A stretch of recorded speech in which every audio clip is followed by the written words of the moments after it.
मैं आशा करता हूँ आप सब बहुत ही अच्छे होंगे। आप सभी का स्वागत है वर्ल्ड एनालिसिस चैनल पर। आज के टॉपिक की गंभीरता मैं बताने के लिए ये आर्टिकल मैंने फर्स्ट पेज पर पेस्ट किया है। जैसे कि आप देख सकते हैं 64 degree Celsius temperature in Dubai. दोस्तों ये 2016 की बात है, जैसे कि आप यहाँ देख सकते हैं, और ये न्यूज़ है गल्फ न्यूज़। कई लोग सोचेंगे कि ये तो दुबई जो कि रेगिस्तान में है, वहाँ तो इतना टेम्परेचर होना चाहिए, होता ही है। बट दोस्तों 52 डिग्री सेल्सियस से ज़्यादा सहना इंसानों के लिए बहुत ही यानी कि मुश्किल होता है, और नेचुरली इंसान इतना टेम्परेचर सह भी नहीं सकते। सो आगे हम इसके बारे में डिस्कशन करेंगे कि 64 डिग्री सेल्सियस में इंसानों का क्या रोल है कि 64 डिग्री सेल्सियस टेम्परेचर हुआ। तो हम आगे बढ़ते हैं। जैसे कि हम देख सकते हैं कि यहाँ बहुत सारे एसी एक साथ लगाए हुए हैं। एसी जो वो काम करते हैं कि अंदर से गर्मी को लेकर बाहर निकाल देते हैं। बट दोस्तों एसी गर्मी को निकालने के साथ साथ जो क्लोरोफ्लोरोकार्बन होते हैं जो हमारी ओजोन लेयर के लिए बहुत ही खतरनाक है। जैसे कि मैं आपको दिखाता हूँ कि क्लोरोफ्लोरोकार्बन, जैसे कि आप यहाँ देख सकते हैं क्लोरोफ्लोरोकार्बन का स्ट्रक्चर है। यहाँ पर 3 क्लोरीन है, एक सेंटर में कार्बन लगा हुआ है एंड एक फ्लोरीन लगा हुआ है। सो ये ओजोन लेयर को डैमेज करता है कुछ इस प्रकार, जैसे कि यहाँ इंडस्ट्रीज और लोगों के घरों से जो एसी लगा हुआ है उससे निकलने वाले क्लोरोफ्लोरोकार्बन जब ओजोन के पास पहुंचता है तो वो O3 यानी कि ओजोन को तोड़कर ClO बना लेता है और ऑक्सीजन मॉलिक्यूल बना देता है, और जिसके कारण जो भी हार्मफुल रेडिएशन यानी कि अल्ट्रावायलेट रेज सूरज के द्वारा छोड़ी जाती हैं, वो ओजोन सोखने की बजाय जो ओजोन में होल होते हैं उनके रास्ते नीचे आ जाता है, जो कि बहुत ही खतरनाक है। क्योंकि जो अल्ट्रावायलेट रेज है वो स्किन कैंसर्स और भी स्किन बर्न्स और भी कई तरह की बीमारियों के लिए जिम्मेवार है। सो जो ये प्रोसेस होता है जिसके कारण सूरज से निकलने वाले रेडिएशन सीधा धरती पर गिरती है, जो कि बहुत खतरनाक है। और दोस्तों जो इसमें एक मेन रोल सूरज खुद अल्ट्रावायलेट रेज का भी होता है कि वो अपने क्लोरोफ्लोरोकार्बन को तोड़ देती है और क्लोरीन जाकर O से मिल जाता है। सो हम आगे बढ़ते हैं। जैसे कि आप ये देख सकते हैं कि एसी का ट्रेंड बहुत ही ज़्यादा तेज़ी से बढ़ रहा है जैसे जैसे लोगों के लिविंग स्टैंडर्ड अपग्रेड हो रहे हैं। सो ये भी हमारे नेचर के लिए बहुत ही खतरनाक है और हमारे लिए भी। सो हम आगे बढ़ते हैं। दूसरा मेन कारण है इंडस्ट्री के द्वारा छोड़े जाने वाला धुआं बहुत ही खतरनाक होता है, क्योंकि इसमें ब्लैक कार्बन की जो अमाउंट है वो भी ज़्यादा होती है, और CO2 जो कि एनवायरनमेंट में इकट्ठा होकर हीट को धरती के अंदर ही ट्रैप कर लेता है, वो भी बहुत ज़्यादा होता है। सो जैसे कि हम आगे बढ़ते हैं, जैसे कि हम देख सकते हैं कि यहाँ पर भी ब्लैक कार्बन निकल रहा है और उसके साथ CO2 काम कैसे करती है हीट को ट्रैप करने के लिए, देखते हैं। इसका राज छुपा है इसके स्ट्रक्चर में। जैसे कि कई सारे CO2 के मॉलिक्यूल्स यानी कार्बन डाइऑक्साइड के मॉलिक्यूल्स जब एयर में प्रेजेंट होते हैं तो इस जगह में हीट ट्रैप हो जाती है, और वो हीट ये एक्सपेंड करते हैं और ये दोबारा अपने शेप के में आने के लिए हीट को नीचे धरती की ओर दोबारा रिलीज कर देते हैं। और हम आगे बढ़ते हैं। आगे मेन कारण है व्हीकल इमिशंस। इन इमिशन में भी दोस्तों दो मेजर कंपोनेंट होते हैं, एक होती है CO2 और दूसरी होती है क्लोरोफ्लोरोकार्बन। CO2 दोस्तों मैं बता चुका हूँ कि किस तरह हमारे एनवायरनमेंट को इफेक्ट करती हैं, और क्लोरोफ्लोरोकार्बन भी बता चुका हूँ कि O3 को कैसे जोड़ तोड़ता है। सो हम आगे बढ़ते हैं। इन दोनों का मेन एक और मेन कारण, जैसे कि हम देख सकते हैं कि प्लेन्स के दोबारा भी अनबर्न नेचुरल गैसेज जैसे कि CO2 और भी कई तरह के गैसेज छोड़ी जाते हैं जो कि ग्लोबल वार्मिंग के लिए इफेक्ट करती है। और दोस्तों फैक्ट की बात ये है कि कई लोगों को तो ये इसके बारे में रियलाइज नहीं होता कि हम इतना सारा मिलियंस टन्स कि हम एनवायरनमेंट में छोड़ रहे हैं बस अपने इजी ट्रैवल के लिए। हाँ दोस्तों, मैं मानता हूँ कि कई जगह पर ट्रैवल करना बहुत मुश्किल होता है, वहाँ पर प्लेन यूज़ कर सकते हैं। पर जैसे कि हम एक शहर से दूसरे शहर जा रहे हैं या एक स्टेट से दूसरे स्टेट जा रहे हैं तो हम बाय रोड जाकर millions of tons CO2 emission बचा सकते हैं। और अगर हम इलेक्ट्रिक व्हीकल या पब्लिक ट्रांसपोर्ट जैसे कि ट्रेन वगैरह यूज़ करें तो वो भी हमारे लिए बहुत बेनिफिशियल हो रहा है, क्योंकि ट्रेन्स भी हैं जो वो भी इलेक्ट्रीफाइड हो चुकी हैं। लगभग 75% के नियर अबाउट इलेक्ट्रीफाइड हो चुके हैं इंडिया में। सो हम आगे बढ़ते हैं। अब ये कॉज क्या करती हैं? मेन कॉज तो इनका है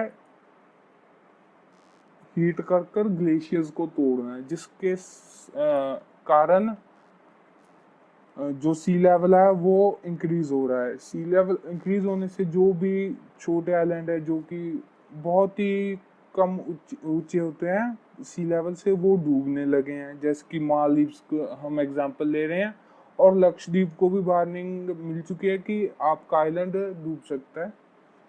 लक्षद्वीप एक्चुअल में आइलैंड ग्रुप ऑफ आइलैंड्स है इंडिया का।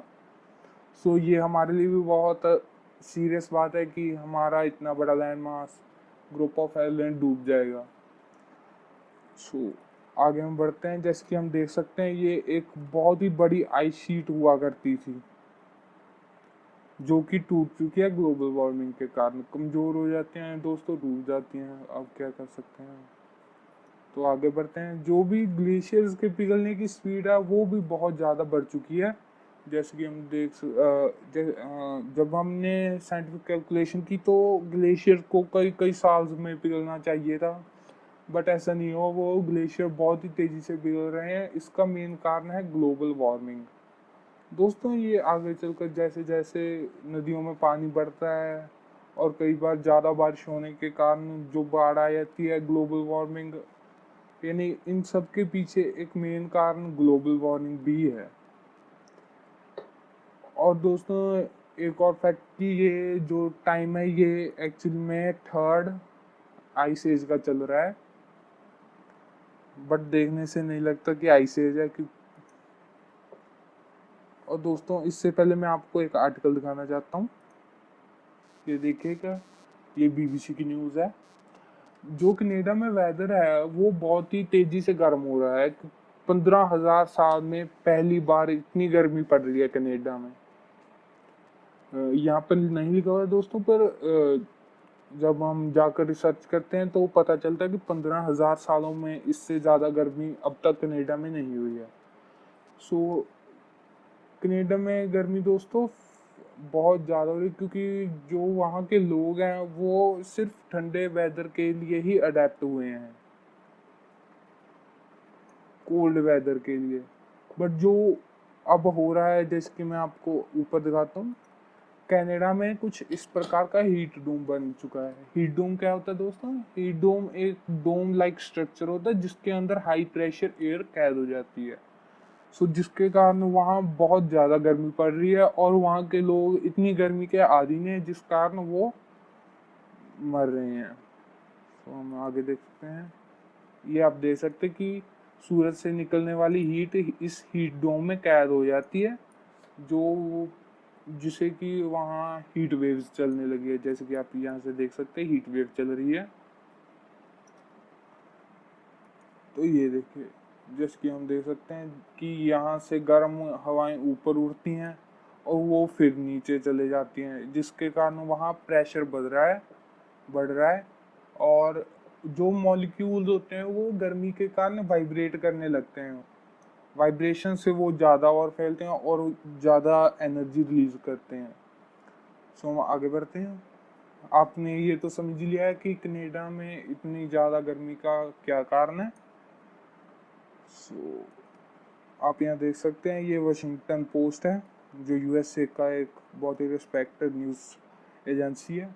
इसने भी बताया कि सिग्निफिकेंट इंक्रीज हुआ है डेथ में ड्यू टू हीट वेव, जो हीट वेव के साथ लिंक है। सो हम आगे बढ़ते हैं।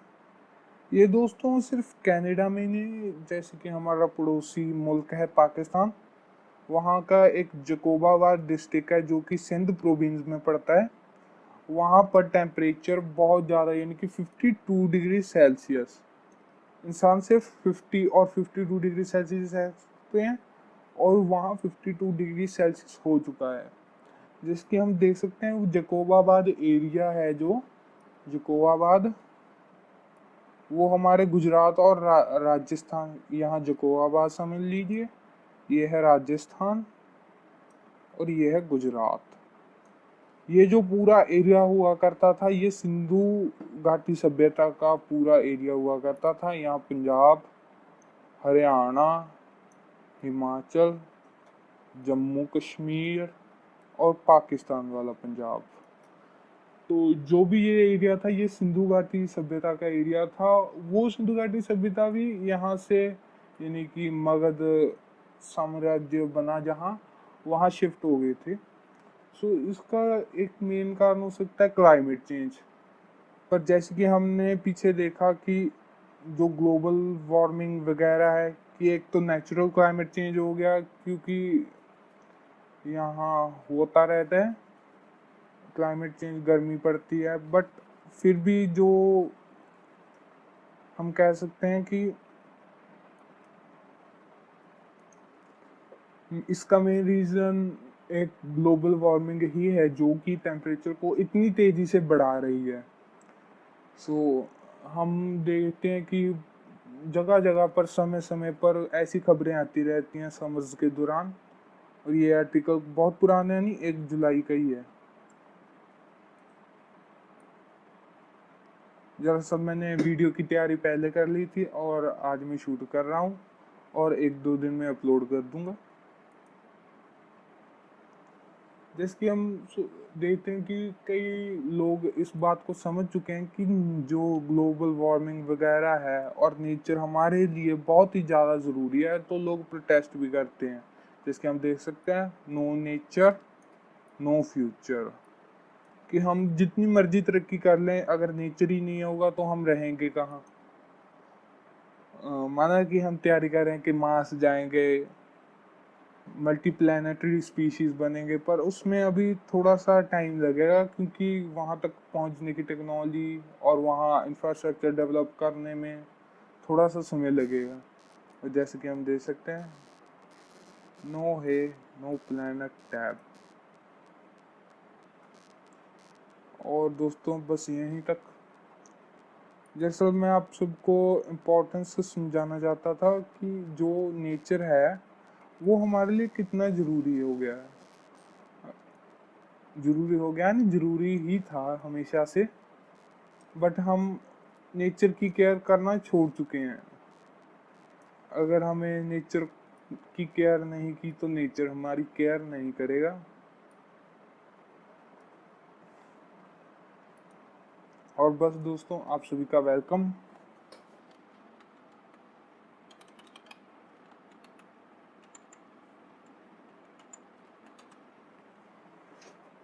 और मैं दोस्तों यहीं तक आपको सिर्फ प्रॉब्लम नहीं बताना चाहता था, आगे हम आने वाली वीडियो में इसके सलूशन पर बात करेंगे, प्रैक्टिकल सलूशन में, कोई की सोशल मीडिया पर इकट्ठे होकर ऐसी वैसी बातें नहीं, प्रैक्टिकल सलूशन की अब हम जहाँ जहाँ भी रहते हैं वहाँ क्या कर सकते हैं। क्योंकि दोस्तों जो मेन चीज़ है कि इस पे जो है ना, वो गवर्नमेंट ही एक्ट कर सकती है, और इंडिया बहुत ही यानी कि सुपर पावर है आज के समय में।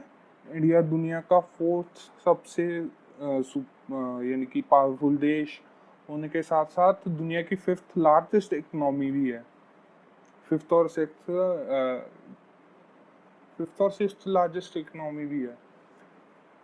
तो हम जो भी एक्ट करेंगे अपने क्लाइमेट चेंज पर, तो पूरी दुनिया का ध्यान हम पर ही होगा कि इंडिया दुनिया की सबसे बड़ी डेमोक्रेसी, उन्होंने क्लाइमेट चेंज के लिए कौन कौन से स्टेप लिए और दुनिया हमें फॉलो करेगी।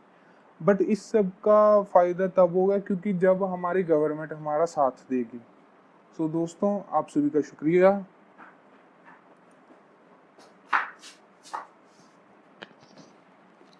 Thank you.